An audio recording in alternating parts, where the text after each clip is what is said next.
Hello and welcome to the Capitol Report on NTD Television. I'm Steve Lance. A Republican candidate who lost in the 2022 elections was arrested last night. He's accused of paying people to shoot at the homes of Democrat politicians. NTD's Jason Perry brings us the story.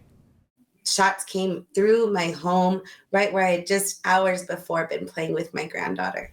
Adrienne Barboa is a county commissioner in New Mexico. She's one of 4 state and county politicians targeted in drive-by shootings.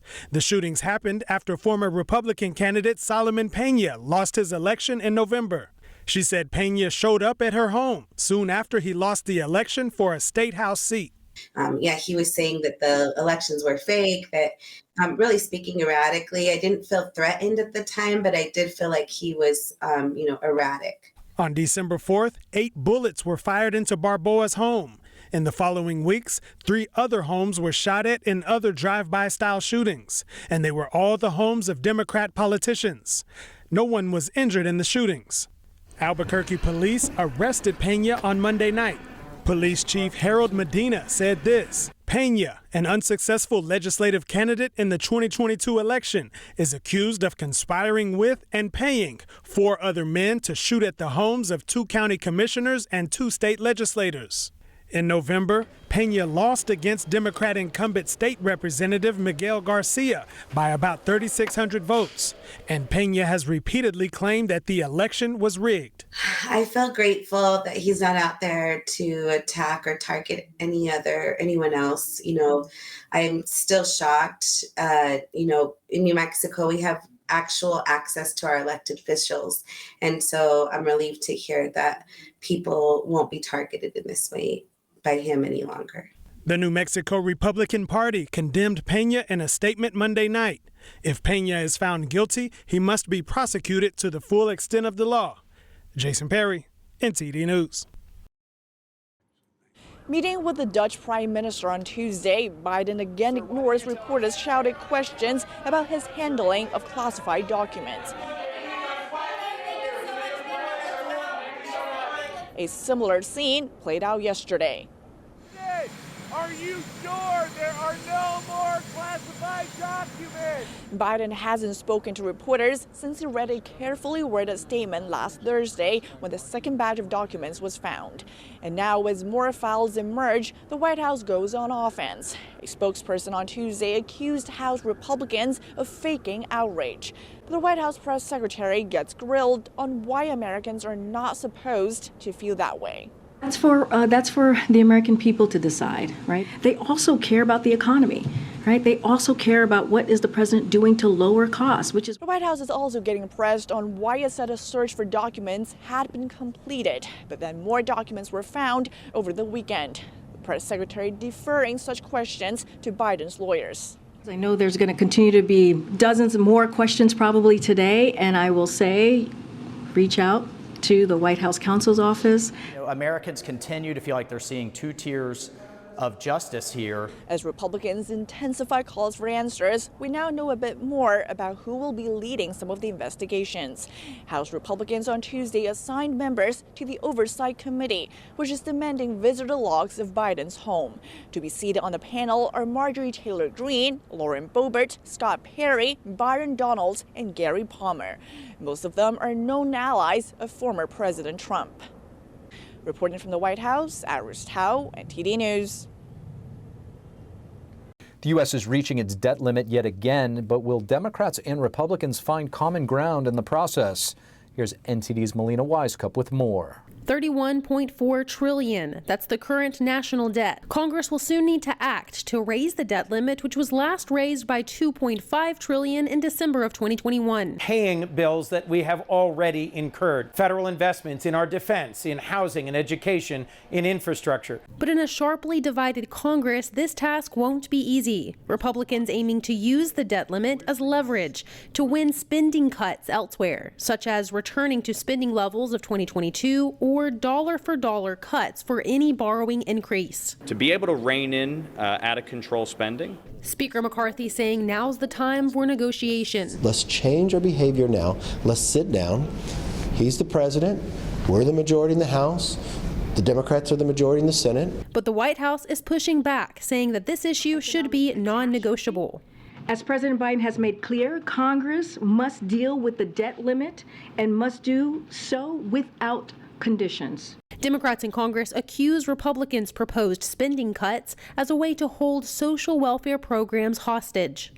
We are not going to allow extreme MAGA Republicans to hold the American economy hostage, hold Social Security hostage, hold Medicare hostage. Leader McCarthy last week making a vow to protect those programs. We will always protect Medicare and Social Security. We will protect that for the next generation going forward. But we are going to scrutinize every single dollar spent. The U.S. did borrow $1.4 trillion in 2022. That's a figure that the Committee for a Responsible Federal Budget calls staggering. That committee goes on to say that we should not be borrowing $4 billion a day, calling it an apparent debt addiction that is harmful to the economy and the budget. And Secretary Yellen has told lawmakers that the Treasury will begin to use so-called extraordinary measures to stay under the borrowing limit. Those extraordinary measures include things like suspending new investments along with other measures. But these tools that the Treasury has to stay under this borrowing limit will run out come summer, by which time lawmakers will need to have had to come to an agreement on raising the debt limit. Now, the last time we saw this, last time we approached this debt limit back in the winter of 2021, we did see sharp partisan disputes break out. Republicans saying that raising the debt limit or simply suspending the debt limit is essentially writing a blank check to the federal government, while Democrats, of course, pushed back, saying that this is simply paying back expenses that were already approved by Congress, meaning Republicans helped to approve those extra expenses which now need to be paid for. So we can expect to see a similar partisan dispute break out this time around, although I do expect it to be a little bit more chaotic because of the Republican-led House, and that's especially the case after what we saw during the speaker's race when those 20 Republicans were opposing McCarthy unless he vowed to hold a hard line on issues such as spending. Reporting in Washington, D.C., Melina Weiskup, NTD News. The race for the next chair of the RNC, Republican National Committee, is heating up as current chair Ronna McDaniel makes her bid for yet another term. Mark Meckler is president of Convention of States Action, and we're happy to have him on with us to discuss. Mark Meckler, thank you so much for joining us. Great to be with you. Mark, you penned an op-ed earlier for the Daily Caller where you said that it's time for the Republican Party to move on from Ronna McDaniel as chair of the RNC. Why do you think she has to go? Well, look, to me, it's simple business. And what we've seen is in 3 continuous cycles, we've had 3 bad results. And whether it was a CEO or the coach of a football team, at that point, you look for new leadership at the top. And one of the things that you've got to look at the RNC is who's heading the RNC, who's setting the direction, who's setting the tone, who's setting the narrative.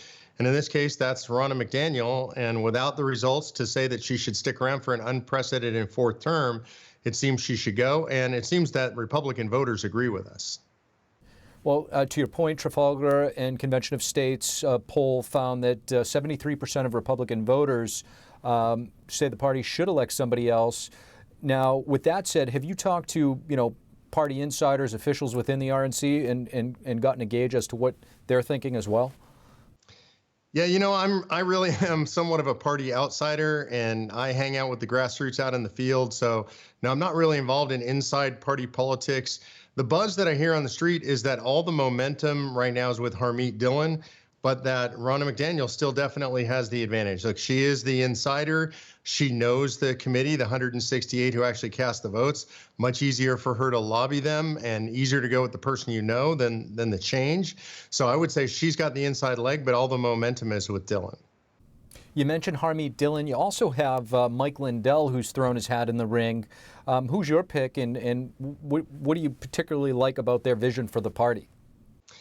Yeah, so I'll be honest with you, I don't actually have a pick. I mean, the interesting thing I find about Lindell, I would say, is that he's running and has run a big, complicated company. So I think that gives him an advantage when it comes to potentially revamping and running the RNC. Thing that I haven't seen from Lindell, which I'm curious to see, I'd be anxious to see, is any form of a real campaign. I hear a lot about Harmeet Dillon on the airwaves. I hear a lot about her among the grassroots. I'm just not hearing that much about Lindell, so I'm not sure exactly why that is. We would poll that if I see the buzz rising up around him. For Harmeet Dillon, what I like about Harmeet is that she seems to be a warrior. I mean, she's out there. She's willing to put her neck on the line. She's willing to be out front. She seems like a good, solid spokesperson for conservative values. And I think that's one of the things that the RNC is struggling with right now. It just doesn't seem like Ronna McDaniel is even a good spokesperson for the RNC. So my last question for you regarding Ronna, what do you say to the idea that after all she's won the GOP back the majority in the House of Representatives? Well, I want to be entirely fair here, and I would say that I don't think that the RNC's problems are all Ronna McDaniel problems. I mean, she inherits an RNC that is structurally what it is. I think it's structurally broken. I think it needs to be revamped from top to bottom and bottom to top, and that goes a lot deeper than Ronna McDaniel and a lot of problems that fundamentally aren't her problem. But I would say in regard to 2022 specifically, everybody was predicting a huge red wave. It didn't come, and the bottom line is the results land on her desk in regard to the RNC's role in that. And so I think that's why she's taking the brunt of the heat. Mark Meckler, President of Convention of States, really appreciate your perspective. Thank you. Thank you for watching the Capitol Report. If you want to see our full broadcast, check us out at epochtv.com.